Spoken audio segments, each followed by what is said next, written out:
કાર્યકર્તા મિત્રો આમ આપણે આ શાળાની વાત કરીએ તો હું પણ મારું 10માનું બોર્ડ જે હતું 90-91માં ત્યારે આ જ શાળામાં એને પરીક્ષા આપેલી છે એટલે અને મારી દીકરી પણ અને મારા ભત્રીજા પણ આ શાળામાં આ સાયન્સ સ્કૂલ જેને સારું થઈ પછી પરસોત્તમભાઈ ત્યારે હતા અને પછી પ્રકાશભાઈ આવ્યા. પરસોત્તમભાઈ અને પ્રકાશભાઈ બંને ખરેખર મને ખબર છે પ્રકાશભાઈ જે મહેનત કરી છે આ શાળાના બિલ્ડિંગ માટે, આ શાળાની જગ્યા માટે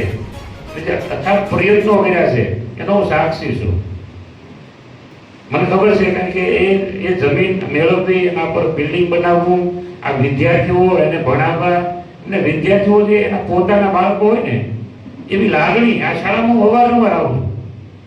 મેં એવી લાગણી એની જોઈ છે અને એ પોઝિટિવ એ વાત એની ભાવના અને એ ભાવનાનું પરિણામ આજે આપણે આ જોઈ શકીએ કે આ સરસ મજાનું નવું બિલ્ડિંગ આ વિસ્તારને મળ્યું છે અને આ બિલ્ડિંગથી અહીંયા સાયન્સમાં જવાવાળા વિદ્યાર્થીઓ એ અહીંયા ભણી અને આગળ જશે. મને ચોક્કસ વિશ્વાસ છે કે આનો ખૂબ લાભ આ વિસ્તારના બાળકો લેવાના છે. બીજી મારે એ પણ વાત કરવી છે કે આ શાળા જ્યારે બોર્ડનું પરિણામ આવે ત્યારે તળાજા તાલુકામાં સાયન્સ સ્કૂલનો આ સરકારી સ્કૂલનો નંબર પહેલો આવે છે.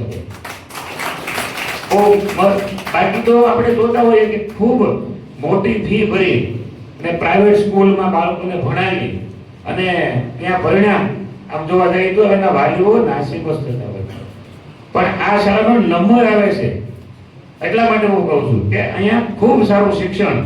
મળે છે અને એ આ શિક્ષકો જે છે એ મહેનત કરે છે, એ પોતાના વિસ્તારના કે પોતાના સંતાનો હોય એવી ભાવના સાથે. અને જ્યારે મેં ખાતમુહૂર્ત કર્યું પછી પણ મારે લગભગ ઘણી વખત અહીંયા આવવાનું છું. એમના પાયા પોતાના લોખંડ મજાનો ત્યારે મારી આખી ટીમ સાથે આઈકેભાઈ ને રાણાભાઈ ને બધા આખી ટીમ સાથે આવ્યા હતા. એ પછી પણ ઘણી વખત નિરીક્ષણ માટે અમે આવી અને કોન્ટ્રાક્ટર હોય તો એમને પણ કંઈ કીધું હોય કે ભાઈ આવું છે તો આમાં તમે થોડો ફેરફાર કરજો અને એને હકારમાં લઈ, પોઝિટિવ લઈ અને જ્યારે આપણે સૂચનો કર્યા છે ત્યારે એમને ગ્રાહ્ય રાખીને એને સુધારાઓ કર્યા છે અને એના પરિણામ સ્વરૂપે આજે આ સક્ષમ અને મજબૂત બિલ્ડિંગ આપણને મળ્યું છે. અને ઓલ ઓવર જોવા જઈએ તો ભાવના આ બિલ્ડિંગ પ્રત્યે બધા જની ખૂબ હકાર અને પોઝિટિવ રહેશે ત્યારે હું એવી અપેક્ષા રાખું છું અને આશા રાખું છું. તળાજા તાલુકાના આ